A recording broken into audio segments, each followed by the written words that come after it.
The 4 days I spent at Vidcon felt like I was living somebody else's life. I connected with and learned from other creators and industry professionals. I picked up a lot of free swag, I went lounge hopping, and I'm here to share my takeaways because, let's be real, I might never have a yellow badge at Vidcon again.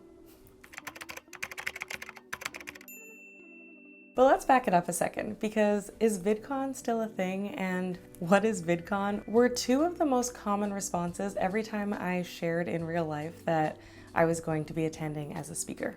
If you already know all the objective information about VidCon, feel free to skip ahead to my personal takeaways, because we're briefly going to go into the history. As always, timestamps are below.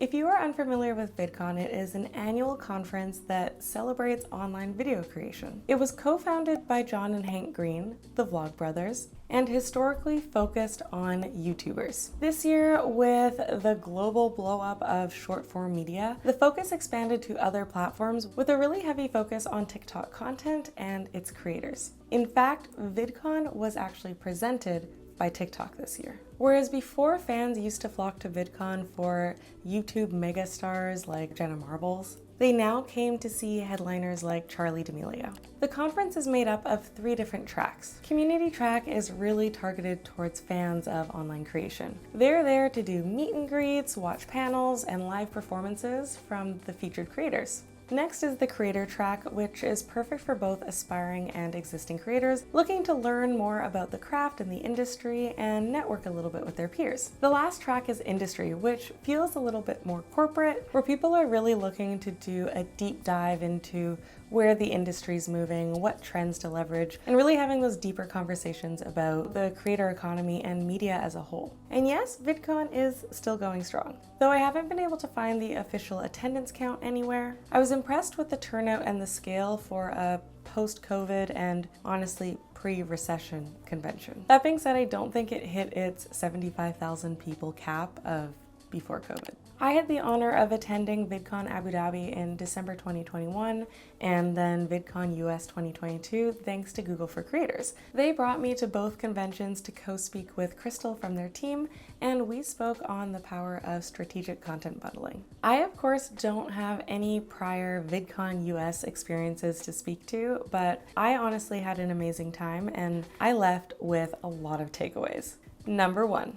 There are truly multiple VidCons happening at the same time. Multiple people can attend the exact same conference and have completely different experiences. In fact, I've been seeing a lot of people's VidCon recaps on TikTok and YouTube, and half of the content they post, I'm like, I never saw that. And I credit these different VidCon experiences to more than just the 3 different tracks. Because yes, there were separate halls or areas that catered to community, creator, and industry tracks respectively. But even within those same ticket holders, there were people there with different intentions. I met people that were at VidCon to network and people that were there to party. People who were there to learn from the talks, and those who did not attend a single panel. People who just wanted to get a glimpse of their favorite creator, and those looking to get a moment of a brand rep's time. Even when I look at my own experience of VidCon, I only stepped foot in the exhibition hall for like 20 seconds. That's also where the meet and greets were happening, so no, I can't tell you firsthand how big everyone's lines were. And I also didn't see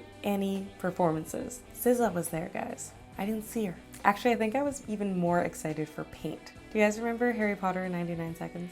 Honestly, I knew people that had only stepped foot in the proper conference once to pick up their ID badges and then spent the remainder of their time at the offsite location that had exclusive activations like lounges and gifting opportunities that was reserved just for those with yellow badges. And that brings me to takeaway number 2.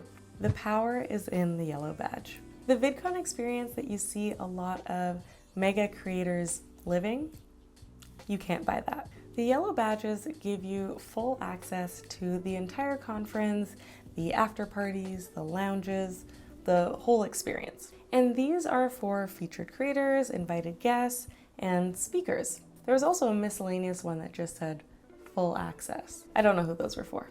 They got us into lounges that were full of tons of free food, free alcohol, and swag. More on that soon. The big lounges that were feature points were put on by the powerhouses.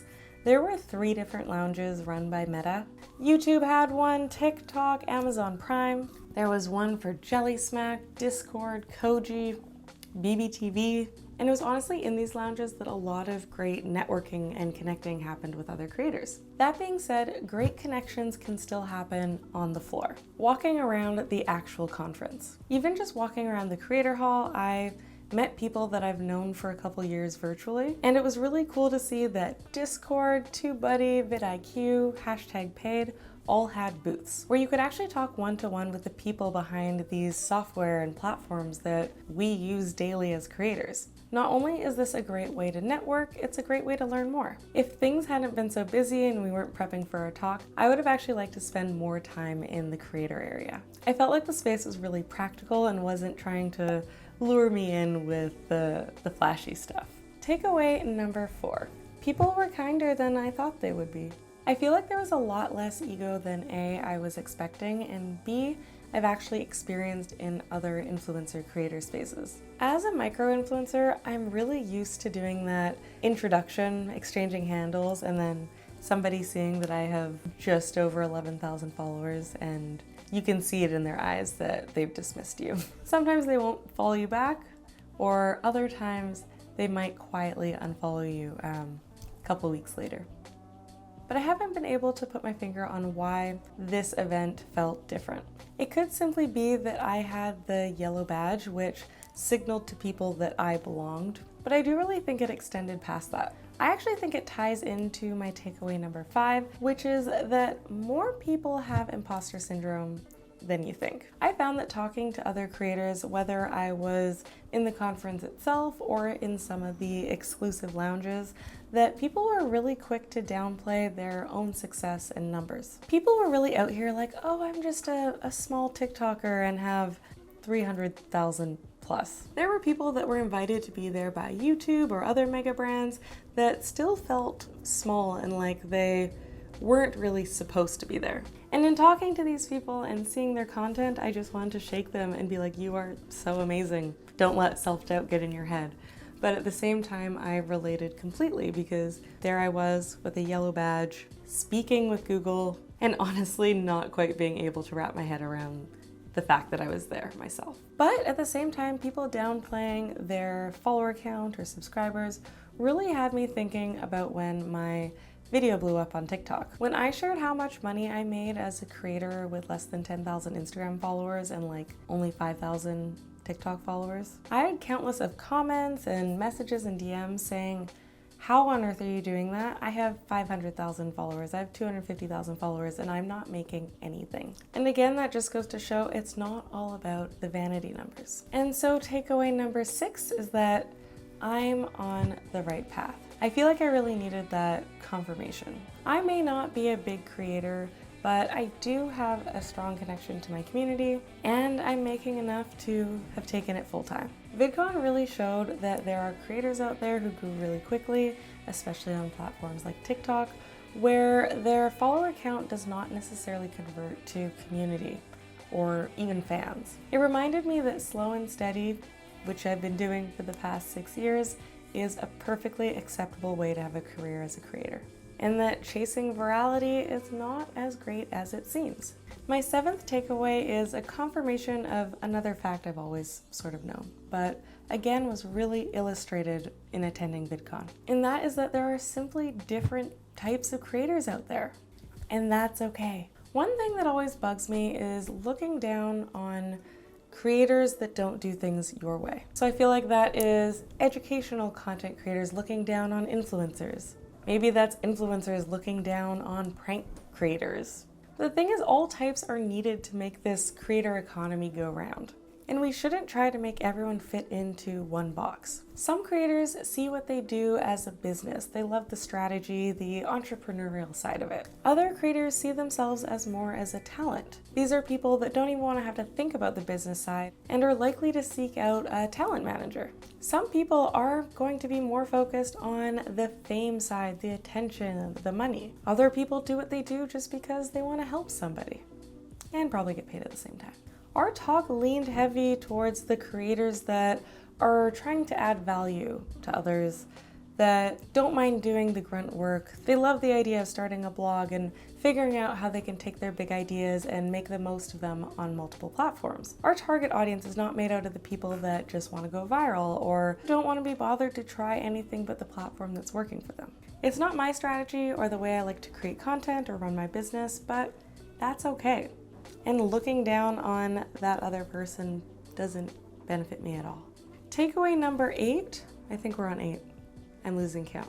People do still want to work and learn. And this is directly tied to the idea that there are lots of different types of creators. I think we just assume that everybody attending VidCon just wants to be famous, they just want to blow up on TikTok, and that there aren't people who want to do the hard work these days. But there are still people who want to create that way, and I feel like I saw that in our talk. It attracted people who were meant to be there. We were told that we had about 100 people in attendance, which the tech said was the most people he had seen in that room. And they were all engaged, taking pictures of our slides, and really into the question and answer period, all of which was just so comforting and rewarding as a speaker. And my last takeaway. The swag was a little out of control, but I also loved it. I have a lot of thoughts on swag and merch, and Tiffany Ferg does a great video on the topic, but I'll admit, I was suckered in by it and I really liked everything I got. First of all, I've been consuming the most water I have had in weeks, thanks to this YouTube Shorts tumbler, is that what this is called? I actually thought a lot of the merch was pretty thoughtful too. I got to make my own fanny pack from the YouTube Lounge.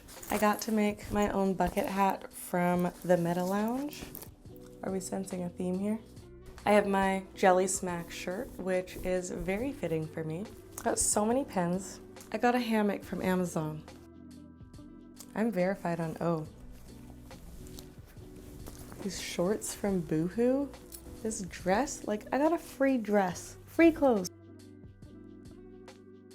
9, there's 9 totes.